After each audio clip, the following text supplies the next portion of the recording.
تو ارشاد یہ ہوا ہے کہ اگر اللہ تبارک لو شاء اللہ، اور اگر اللہ چاہتا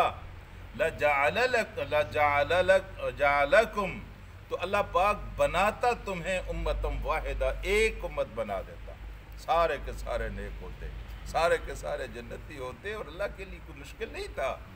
اللہ نے فرشتوں کو پیدا کیا ہے جی، وہ گناہ کر ہی نہیں سکتے ہیں جی۔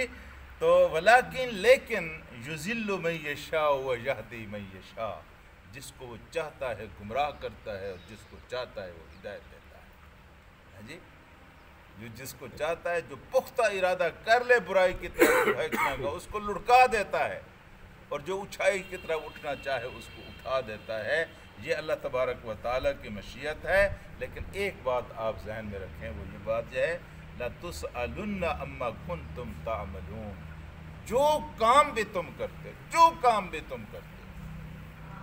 چھوٹا کرتے ہو، بڑا کرتے ہو، جائز کرتے ہو، ناجائز کرتے ہو، اچھا کرتے ہو، برا کرتے ہو، تم کسی شہنشاہ بے خبر کی نگری میں نہیں رہتے ہو۔ ایک علیم الخبیر خدا تمہیں دیکھ رہا ہے، اور اس کی آنکھیں بڑی ہیں، وہ صرف ظاہر کو نہیں دیتا، وہ باطن کو بھی دیکھتا ہے۔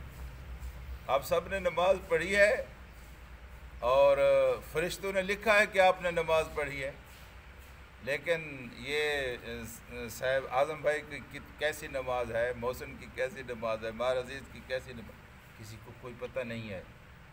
فرشتے یہ تو لکھ چکے ہیں کہ آپ نے نماز پڑھی ہے، ایک جیسے سجدے دیے، ایک جیسے رکوع دیے، کیسی نماز ہے، کس کو کتنا ثواب ملا ہے، فرشتوں کو بھی اس کا پتہ نہیں۔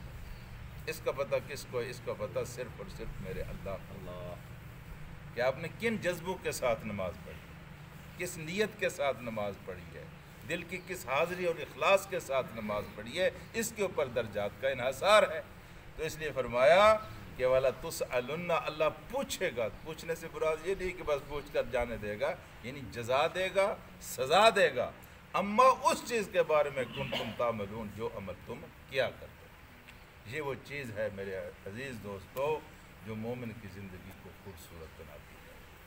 جب انسان اس احساس کے ساتھ زندگی گزارے نا، یہ وہ ہستی جس کے ہاتھ میں میری عزت، میری ذلت، میری زندگی، میری موت، میری صحت، میری بیماری جس کے ہاتھ میں ہے، وہ مجھے دیکھ رہا ہے، اور میرے اس عمل کے اوپر وہ فیصلے کر رہا ہے، تو آپ دیکھیں اس کی زندگی کتنی محتاط، کتنی خوبصورت، کتنی حسین، کتنی پاکیزہ، کتنی صاف ستھری بنتی ہے۔